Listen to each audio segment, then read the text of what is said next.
ছেলের অকাল মৃত্যুতে কান্নায় ভেঙে পড়লেন চন্দ্রনাথের মা।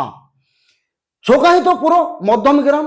চন্দ্রনাথ এমন কি অপরাধ করেছিল যে ওই দুষ্কৃতীরা এবং সাবশুডররা মাঝ রাস্তায় গাড়ি থামিয়ে চন্দ্রনাথকে নির্মমভাবে গুলি করে হত্যা করল? উনি একজন বিজেপির কর্মী ছিল, ওটাই কি ওনার অপরাধ? শুভেন্দু অধিকারীর পিএ ছিল, ওটাই কি ওনার অপরাধ? উনি এবার ভোটের নন্দীগ্রামে সমস্ত দায়িত্বে ছিলেন, ওটাই কি ওনার অপরাধ? কি কারণে ওনাকে এইভাবে নির্মমভাবে হত্যা করলো? কিভাবে একজন মায়ের কোল এইরকম ভাবে তারা খালি করলো? একবারও কি ওনাদের হাত কাঁপেনি? ওনারাও তো কারণ না কারণ ছেলে। কিন্তু শ্রমিক বাবু কি বলেছিল ভোটে জিতার পর বিজেপি সবসময় শান্তি শৃঙ্খলা ভাবে কাজকর্ম করবে এবং পশ্চিমবঙ্গের প্রতিটি মানুষকে শান্তি শৃঙ্খলা ভাবে থাকার প্রবচন দিয়েছিল। কিন্তু একটা কথা বলবো, এই যে শান্তি শৃঙ্খলার যে প্রবচন দিল, অ্যাকচুয়ালি এই দুষ্কৃতীরা তা করতে দিবে? এই তো সামনাসামনি আমরা প্রমাণ পেলাম, একের পর এক কিন্তু এরকম ঘটনা ঘটেই যাচ্ছে। যতই আপনারা শান্তি শৃঙ্খলা বজায় রেখে কাজ করতে চান, কিন্তু এই দুষ্কৃতীরা তা কোনোদিনই হতে দিবেন নাই। কিন্তু এই চন্দ্রনাথের মৃত্যুর পর চন্দ্রনাথের মা তিনি কি বক্তব্য রেখেছে এবং এর পেছনে কার হাত আছে তাও তিনি বলেছে। তো এই ভিডিওটা আমি আপনাদেরকে দেখাতে চাই, তো ভিডিওটা আপনারা দেখুন। আমি চাইছি দোষীরা শাস্তি পাক। এই শাস্তিটাই আমি একজন মা, আমি চাইবো না তাদের ফাঁসি হোক, যাবজ্জীবন কারাদণ্ড চাইছি।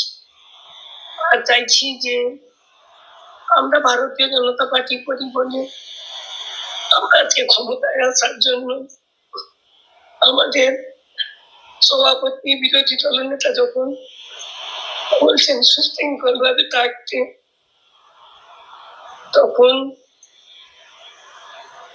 শাসক দলের যারা গরম গরম বক্তব্য দিয়েছিল যে 4 তারিখের পরে দিল্লির কোনো গরম রক্ষা করতে পারবে না, সেটাই তারা দেখিয়ে দিল। আমি আজকে নতুন সরকার যে গঠন করবে তার কাছে জানাবো যে আমার ছেলের এই মৃত্যুর শাস্তিটুকু হয়। আমার ছেলে যদি অ্যাক্সিডেন্টে কোনো অঘটন ঘটতো, আমার মনে হয় এত কষ্ট হতো না। তাকে যেভাবে কষ্ট দিয়ে এতটাইরা মারলো, পুরো তৃণমূলেরই সাজানো গল্প। কি বললো আপনারা শুনলেন? এটা কোনো তৃণমূলেরই সাজানো গল্প। চন্দ্রনাথের মা বলল। মায়ের হৃদয় কতটা নরম বুঝতে পারছেন? দুষ্কৃতীরা ওনার ছেলেকে মেরে ফেলেছে, কিন্তু তাও কি বলছে, আমি ওদের সাজা ফাঁসি চাইনি, সাজা চাই যাবজ্জীবন কারাদণ্ড। কিন্তু ওই দুষ্কৃতীরা একবারও কি তখন ভেবেছিল এই চন্দ্রনাথ কারুর না কারুর মায়ের ছেলে? এনারও পরিবার আছে, মা আছে, বাবা আছে, দাদা আছে, পুরো ফ্যামিলি আছে। ভাবেছিল নির্মমভাবে গুলি করার সময়? কিন্তু ভাবেনি। কিন্তু এইখানে একজন মায়ের হৃদয় বুঝতে পারছেন কতটাই নরম।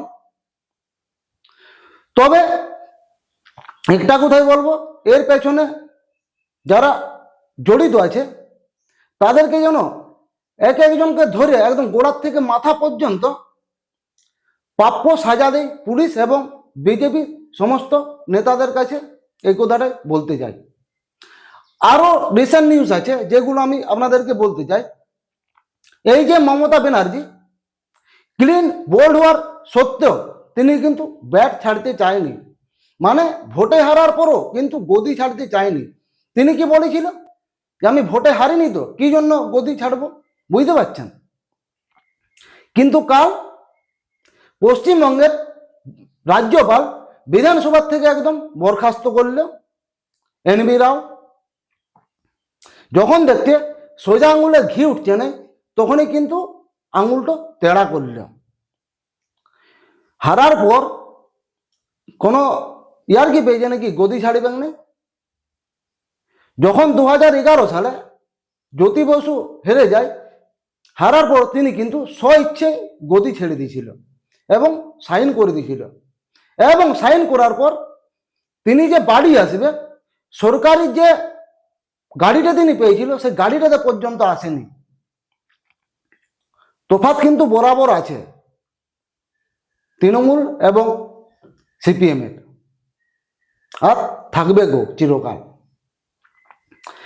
তবে কালকে এই যে অখিলেশ যাদব তিনি এসেছিলেন মমতা ব্যানার্জির বাড়িকে একদম সোজা এয়ারপোর্ট থেকে অভিষেক বন্দ্যোপাধ্যায় নিতে গিয়েছিল, এবং অখিলেশ যাদব মমতার বাড়িতে এসে বলছে যে আপনি তো ভোটে হারেননি, এবং অখিলেশ যাদব এও পর্যন্ত বলেছে যে এর হারার পেছনে সব থেকে বড় যে ডাহাত এই কেন্দ্রীয় বাহিনী, এবং এই যে কেন্দ্রীয় থেকে যেভাবে কড়া পদক্ষেপ করে ভোট করালো, এই কারণে মমতা ব্যানার্জি হেরে গেছে। বুঝতে পারছেন, মানে এক হেরো আর এক হেরোকে এইরকম ভাবে অভ্যর্থনা দিচ্ছে।